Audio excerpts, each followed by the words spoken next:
மணிப்பூருக்கு போகாத பிரதமர் தமிழகத்துக்கு போய் தேர்தல் வந்தவன வந்துட்டு போறாரு. இதுக்கு முன்னாடி இங்க வந்ததே கிடையாது. ஒரு முறை வர பிரதமர் இப்ப 3 மாதங்கள்ல 5 முறை வந்துட்டாரு. உங்களுக்கு தெரியாது ஏன் சார்? அவர் ஒரு கட்சியில இருந்து தான் சார் பிரதமர் ஆகிறாரு. பிஜேபிங்கிறது ஒரு கட்சி, அதுக்கு மேலே வளர்ந்து ஒரு இது ஆகிறாரு. அவர் கட்சி வளர்ந்து தேர்தல் நேரத்தில் இங்கே தமிழ்நாடு ஒரு வித்தியாசமான இது தவறாக நம்மளை சொல்லிக்கிட்டு இருக்கிறாங்க. எப்போ எடுத்தாலும் இங்கே பணம் கொடுக்கல, இங்கே கேட்டிங்கன்னா நிதி கொடுக்கல, எதுக்கு நிதி கொடுக்கல, ஏன் கொடுக்கல, எது என்ன இந்த ஜிஎஸ்டியோட சொல்கிற எல்லாம் சொல்கிறீங்க. இது மக்களுக்கு இன்னும் புரியல, தமிழ்நாட்டு மக்களுக்கு இன்னும் புரியாமல் இருக்குது. அந்த அளவுக்கு திராவிட திருவாளர்கள் என்ன பண்ணாங்க, அதை பற்றி ஒரே தேவை நம்மளை மாற்றாந்தாய் மனப்பான்மையோடு மைய அரசு பார்க்கறது. நம்ம பணம் கொடுக்கல, இதை ஒரு பொய்யை 10 ரூபா சொன்னால் உண்மையாகிற மாதிரி மக்களுக்கு அதை பதிவு வச்சுட்டாங்க.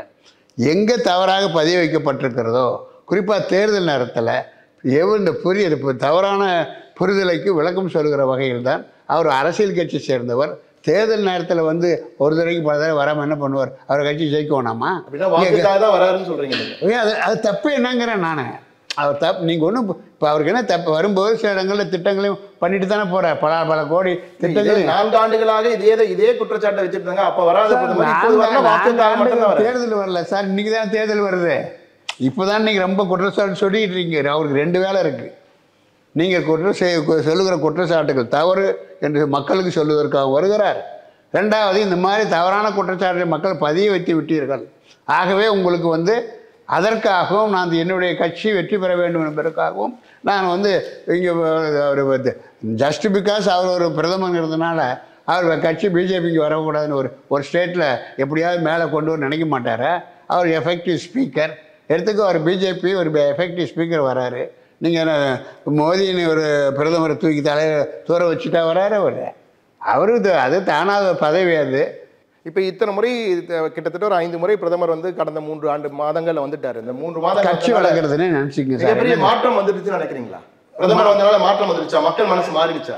அது நீங்கள் எப்படி நினைக்கிறீங்க? ரிசல்ட்டு தான் தெரியும். நான் தானே சொல்கிறேன். அதுதான் கேள்வியாக 24 வரும்போது நீங்கள் எதிர்பாராத மாற்றம் வரும் நான் சொல்லுகிறேன்.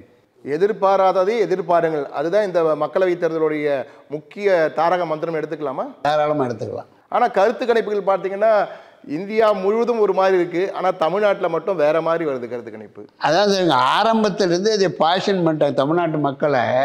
இந்த மாதிரி ஏதோ இவங்களுக்கு வசதியாக ஒரு காலத்தில் அங்கே வளர்கிறது இங்கே தேய்கிறதுன்னாங்க. இப்போ வளர்ந்துச்சான் இவங்க அப்புறம் அவங்க தேய்ஞ்சி போகிறாங்களா என்ன? அப்படி இல்லை. ஒரு தேசிய பார்வையோடு எங்களுடைய பார்வையோட இது ஒரு தேசிய பார்வை. நம் நாடு, நம் தேசம் பாதுகாப்பாக இருக்க வேண்டும். அது பாதுகாப்பாக தான் நாம் பாதுகாப்பாக இருக்கிறோம். அதனால் அந்த பாதுகாப்பாக இருப்பதற்கு யார் அர்ப்பணித்து கொண்டு அங்கே மையத்தில் வேலை செய்கிறாங்களோ அவங்களுக்கு கேள்வி கேளுங்கள், அறிவுரை சொல்லுங்கள், அதே நேரத்தில் அன்பாகவும் இருங்கள். வர வேண்டியது அவர் கொண்டு வாங்க. அவங்கள ஒரு செய்ய முடியாத சூழ்நிலைக்கு தள்ளி விடாதீர்கள். அது செஞ்சுக்கிட்டு இருக்கீங்க நீங்கள். இதை ஒருவேளை திமுக எம்பிக்களுக்கு மீண்டும் அபார வெற்றி பெற்றாலும் ஒரு பிரயோஜனம் இல்லை, ஒன்றும் நடக்காதுன்னு சொல்கிறீங்களா? தேவையில்லை சார். இப்போ நான் சொல்கிறது தமிழ்நாட்டு மக்களை புரிந்து கொள்ளுங்கள்.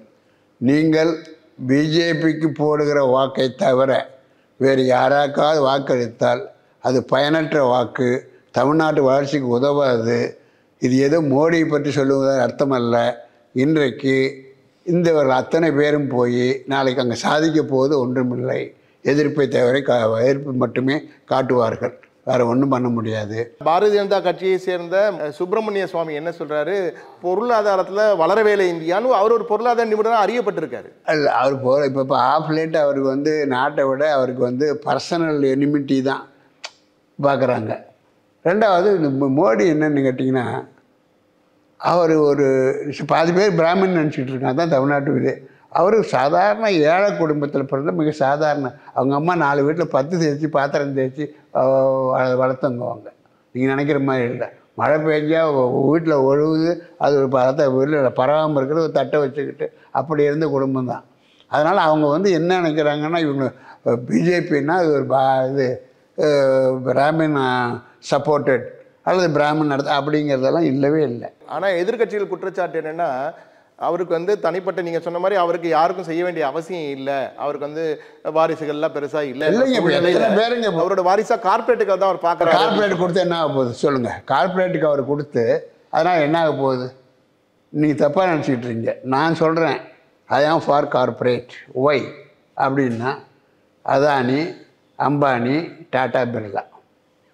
இன்றைக்கி அதானி வந்து இங்கே திருச்சி சென்னையில் தமிழ்நாட்டில் கொண்டு வந்து இப்போ ப்ராஜெக்ட் போடாமல் இருக்கீங்களா? கேரளா போடாமல் இருக்கிறாங்களா? சார் உங்களுக்கு தேவை வளர்ச்சி. வளர்ச்சி வேணும்னா இண்டஸ்ட்ரி.